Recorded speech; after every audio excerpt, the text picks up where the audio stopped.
Olá, amados da Igreja Presbiteriana de Vila Bianchi. Estamos mais uma vez trazendo para vocês esse vídeo que vai compor aí o nosso culto nesta quinta-feira. Nós vamos estar disponibilizando isso e também uma liturgia para que os irmãos possam estar juntos aí na sua casa, louvando, bendizendo o nome do nosso Deus, também fazendo as suas orações. E esse vídeo tem o propósito de trazer a mensagem para os irmãos incluírem aí no seu culto doméstico, para nós estarmos assim cumprindo a determinação do Senhor de estarmos juntos como igreja do Senhor, como família de Deus, louvando e bendizendo o seu nome. Nós estamos num momento muito difícil, amados, e eu creio que isso também não tem a tendência de melhorar. Então, pedindo para os irmãos continuarem orando, também buscando sabedoria do alto para viver nesses momentos críticos, onde muitas coisas vão acontecer, onde muitas opiniões vão surgir, amados, e nós temos que ter na nossa mente que nós estamos a serviço do Senhor, buscando fazer a vontade dEle e não a nossa. Então vamos ter calma, cuidado nesse momento, Pai, para que nós possamos estar fazendo realmente aquilo que é a vontade do nosso Deus, usando de sabedoria, sendo prudentes com tudo aquilo que nós vamos fazer e com aquilo que nós vamos até divulgar. Então, amados, uma mensagem aí para os irmãos de calma, de paz no Senhor, sabendo que o Senhor está é soberano e está tomando conta de cada um de nós, da sua igreja, e também tudo está debaixo do seu controle. Todas as coisas neste mundo estão debaixo do controle do nosso Deus. Então, que você tenha aí um momento de calma, e possa refletir realmente na palavra do Senhor. Use todas as oportunidades possíveis para conhecer mais o Deus que você tem e também a vontade dele para as nossas vidas.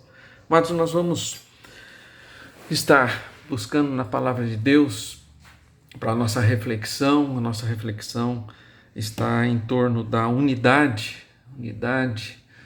que é imprescindível. Já temos falado para os irmãos a respeito disso e hoje nós temos a continuidade da unidade que nós temos que buscar no Senhor. E assim que a palavra de Deus nos oriente nesta mensagem, que o Senhor esteja aplicando isso às nossas vidas.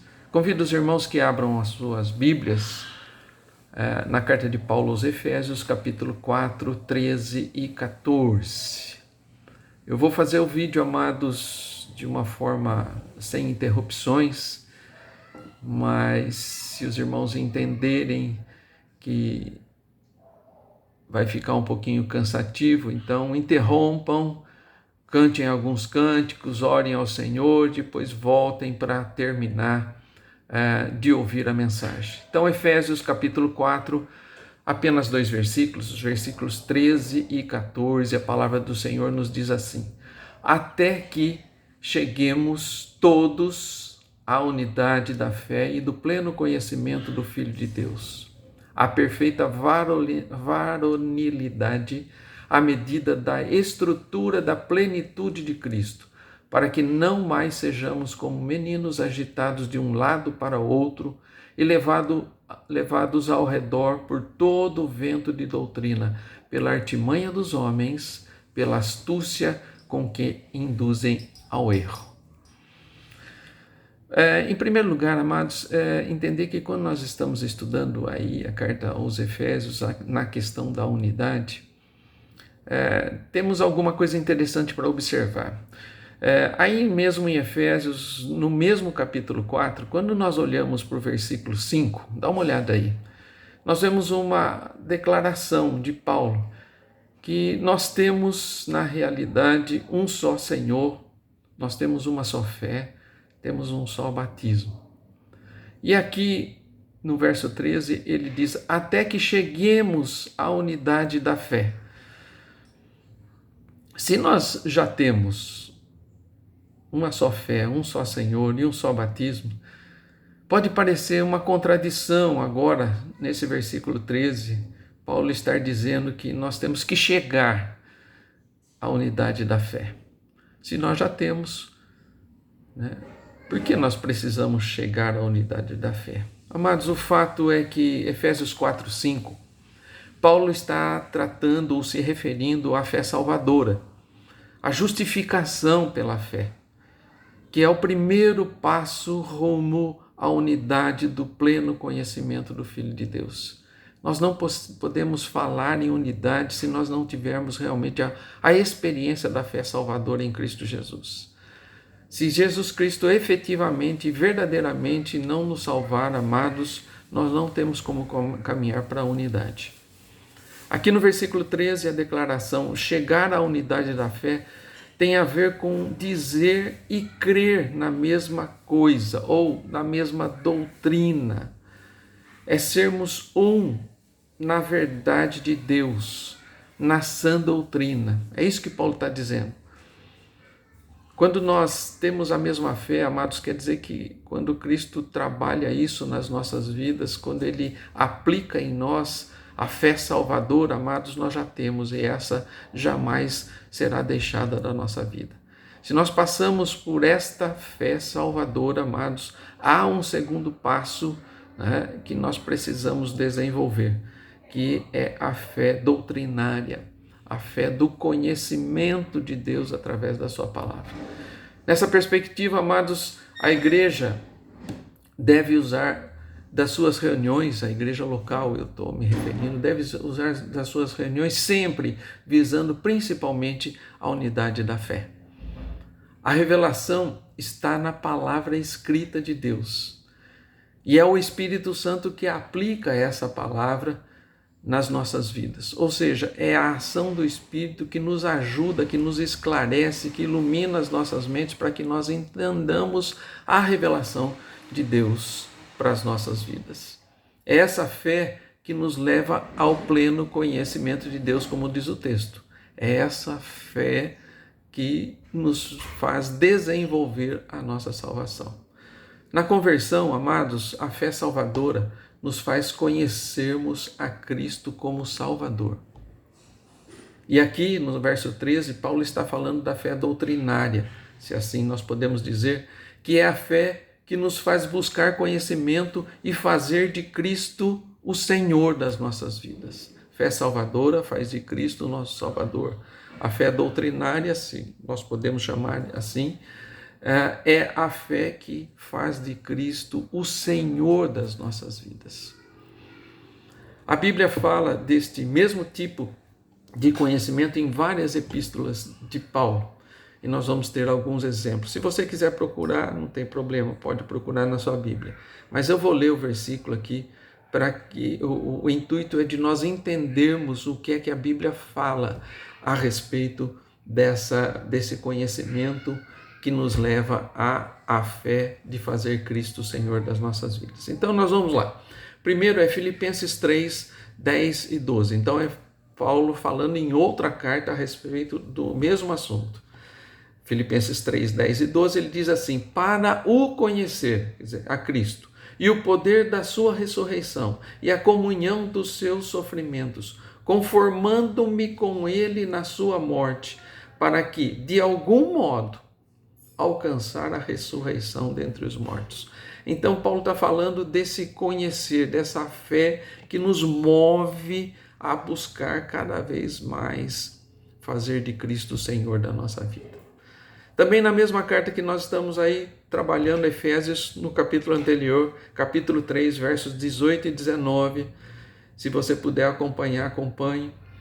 Efésios 3, 18 e 19 vai dizer: a fim de poderdes compreender com todos os santos, unidade, qual é a largura, o comprimento e a altura e a profundidade, e conhecer o amor de Cristo que excede todo o entendimento, para que sejais tomados de toda a plenitude de Deus. Então, Paulo está falando não da fé salvadora, mas principalmente da fé que nos leva a entender, a compreender, junto com todos os santos, né, a largura, o comprimento, a altura, a profundidade do conhecimento de Cristo Jesus.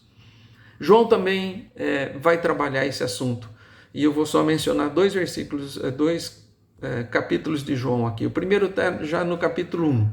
Capítulo 1, 16 e 17 de João vai dizer assim: porque todos nós temos recebido da sua plenitude e graça sobre graça. Porque a lei foi dada por intermédio de Moisés, mas a graça e a verdade vieram por meio de Jesus Cristo.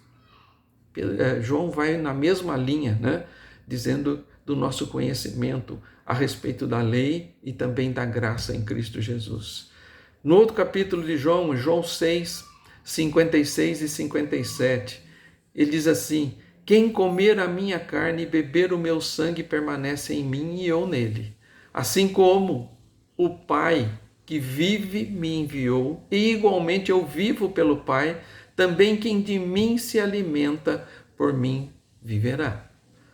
João não está falando da fé salvadora, da experiência primeira que nós temos com Cristo Jesus, mas do se alimentar, daquilo que é cotidiano, de nós crescermos através do alimento que é ingerido racionalmente, doutrinariamente na nossa vida.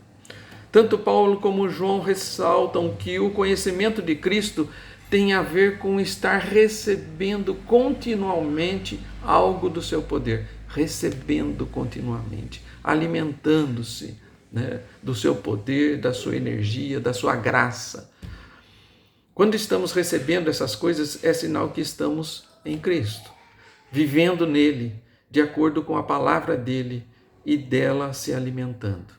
Então, é dessa fé que Paulo está tratando aqui, né? Fé que vem diariamente nas nossas vidas através do conhecimento da palavra de Deus, da ação do Espírito Santo que nos faz entender isso.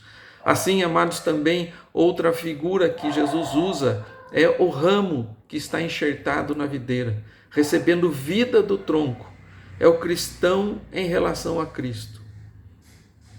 Mas também, amados, uma verdade é que jamais nós poderemos chegar ao conhecimento absoluto e pleno de Deus. Ele só será plenamente conhecido por nós quando nós estivermos com Ele num corpo glorificado, na glória. Porém, o nosso desenvolvimento na unidade da fé pode nos levar a atingir níveis inimagináveis, né? E nós temos isso como exemplo lá na igreja primitiva, né? Ela chegou a um nível de maturidade cristã e de comunhão e de unidade jamais experimentado. Mas isso quer dizer que nós, como cristãos, podemos chegar a níveis altos de unidade na presença de Deus. A igreja primitiva viveu isso, né? Ele diz assim: quando todos tinham tudo em comum, ninguém tinha como seu o que possuía. O entendimento perfeito do que é a unidade, né? O relacionamento entre os irmãos a ponto de entender assim: nós somos um. E isso a igreja primitiva viveu. Mas, amados, vamos mais a um ponto aí a respeito do alinhamento aí à doutrina. Um dos sinais confiáveis, se estamos alinhados na doutrina, é se estamos como igreja atingindo a medida da plenitude de Cristo. Isso é que está tratando o texto, a questão da plenitude de Cristo. Isso não tem a ver com a medida física de Jesus, não é estatura, altura, né? Não é isso que ele está dizendo, não é a questão física de Cristo. Jesus, ele é o nosso exemplo de vida, a estatura daquilo que Jesus viveu aqui na terra. Essa é a medida da plenitude de Cristo nas nossas vidas. Hoje, Jesus não é lembrado por haver feito obras faraônicas, né, ou criado sistemas filosóficos, mas ele é conhecido pelo seu profundo amor, pelo amor com que viveu em todos os momentos da sua curta vida aqui. Da mesma forma, o cristão fiel deve buscar viver como ele viveu. E quando isso ocorre, ele se torna um homem ou uma mulher que conhece o Deus que tem e ama como ele amou. Essa é a medida da plenitude de Cristo Jesus. O que nós devemos buscar nas nossas vidas. Conhecer o Deus que temos e amar como ele amou. E assim é incapaz de ser levado por qualquer vento de doutrina. Se isso acontecer realmente nas nossas vidas, nós não seremos levados por qualquer vento de doutrina. É isso que o texto está dizendo para nós. Paulo, no verso 14, traz à mente de Efésios a figura então da criança. O propósito é que não sejamos mais como crianças, levados de um lado para o outro, nem jogados para lá e para cá, né, por todo o vento de doutrina e pela esperteza de homens que estão induzindo ao erro. Amados, há pessoas que ouvem de todas as coisas e cada hora ela está encaminhando numa direção, não tem a firmeza doutrinária que precisam para viver uma vida plena com Cristo Jesus. Então, isso serve, esse crescimento espiritual na unidade do corpo, a igreja bem doutrinada, amados, é isso que não nos faz ser jogados de um lado para o outro e muito menos sermos enganados pelos falsos profetas do nosso tempo. Aqui podemos perceber que quem é a criança e quem também não é. Nos nossos dias isso acontece muito. A criança está preocupada e buscando cada vez mais coisas novas, né? Qualquer coisa, contanto que seja diferente. Né? As crianças têm essa percepção, né, de estar aprendendo, todo o seu ser é aprendizado e elas querem ver cada vez mais coisas novas. Quando a coisa se torna monótona e cheia da mesmice, ela acaba desistindo, desanimando, e aí ela quer procurar cada vez mais coisas novas. Quanto maior for o elemento teatral, lúdico, mais eles gostam. Quanto maior for o show, quanto maior for a ilusão, em certo sentido, mais probabilidade haverá para que elas acreditem no que estão vendo. É assim a criança, né? Eu não estou dizendo que isso é errado ou não, eu estou dizendo como é que a criança vive. Mas a palavra de Deus diz que nós não podemos mais ser como crianças, né? Buscando novidades acima da verdade, né? O mesmo acontece com as igrejas que só têm bebês espirituais. E às vezes até os seus próprios líderes estão nessa condição. Não há unidade fora da verdade da palavra de Deus. E ela é única. É a mesma ontem, hoje, será a mesma palavra de Deus amanhã. A palavra de Deus não muda. E as pessoas estão buscando por novidades. Querem coisas que ainda não foram ditas. Amados, esse é um erro grave que nós temos. Por isso, a palavra é o fundamento para o nosso crescimento espiritual e também para a nossa unidade como corpo de Cristo. Note que em Atos 2, a comunhão vem depois da doutrina. Em Atos 2,42, o texto diz que eles perseveravam na doutrina. Em primeiro lugar. No que é que eles perseveravam, né? E depois ele diz, todos que creram estavam juntos. Então perseveravam na doutrina em primeiro lugar. E isso gerou então a unidade daquela igreja dos primórdios. Afastar-se disso, amados, rompe com a verdadeira unidade da fé. E isso gera desunião. Qualquer outro tipo de unidade, amados, tem um objetivo, pode ter os mais variados objetivos. Um clube, uma confraria de amigos, tem outros objetivos. Até mesmo em algumas reuniões né, que tem cristãos, tem outros objetivos que nós participamos dele, mas o objetivo da igreja do Senhor e da unidade do Senhor está na palavra de Deus, que nos leva ao crescimento para a plenitude de Cristo Jesus. É isso que Paulo está dizendo. Mas do outro lado, amados, sempre nós temos que analisar o outro lado da questão. E o outro lado também é importante notar. Para que a comunhão e a unidade seja preservada e aumente cada vez mais, amados, nós precisamos estar atentos para a prática da doutrina que aprendemos. Como já disse, Jesus ficou conhecido pelo seu amor. É isso que se enfatiza sempre quando se fala do Jesus verdadeiro. Amor esse que chegou a ponto de dar a própria vida por aqueles que ele amou. Isso não ficou apenas na teoria, amados, não ficou apenas no discurso, mas desceu à prática. Jesus foi à cruz por nós, Jesus foi à cruz por mim, por você. Jesus deu a sua vida. Isso é prática, isso não é teoria, amados. Um bom exemplo também é do conhecido Nicodemos, lá em João 3.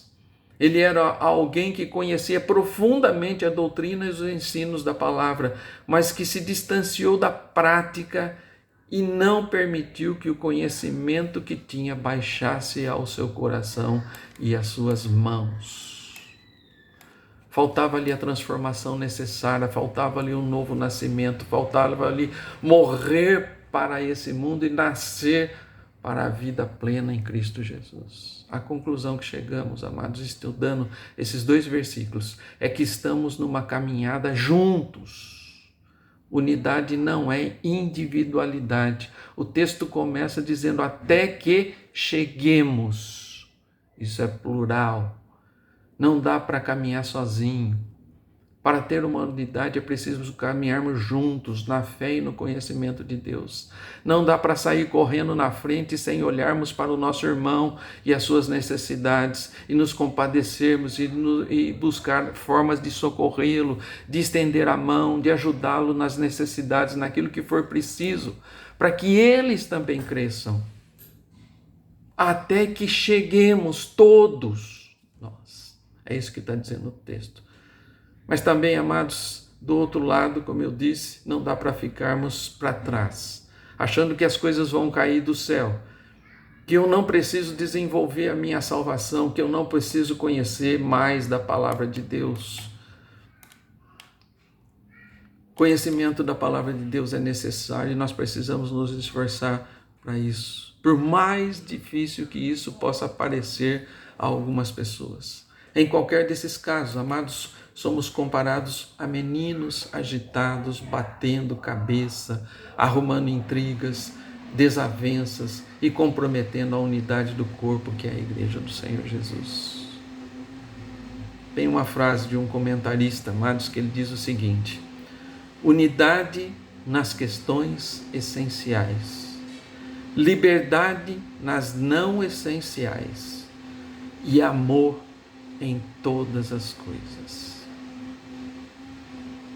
E o texto volta a nos dizer, até que todos cheguemos à unidade da fé e do pleno conhecimento do Filho de Deus, à perfeita varonilidade, à medida da estatura da plenitude de Cristo, para que não mais sejamos como meninos, agitados de um lado para o outro, e levados ao redor por todo o vento de doutrina, pela artimanha dos homens, pela astúcia com que induzem ao erro. Amados, que o Senhor nos abençoe e nos dê discernimento para que cresçamos em unidade, sabendo que não são as coisas desse mundo nem a nossa vontade que nos une, mas sim a pessoa e a obra de Jesus Cristo, o nosso Salvador, o nosso Senhor, Senhor da nossa vida e o nosso Mestre por excelência. Amado, que Deus nos abençoe e que assim a gente possa crescer juntos, em unidade, olhando para Cristo Jesus e também baixando o nosso olhar e olhando para os nossos irmãos, para que nós possamos chegar à estatura do pleno conhecimento de Deus. Assim que Deus nos abençoe. Amém, amados.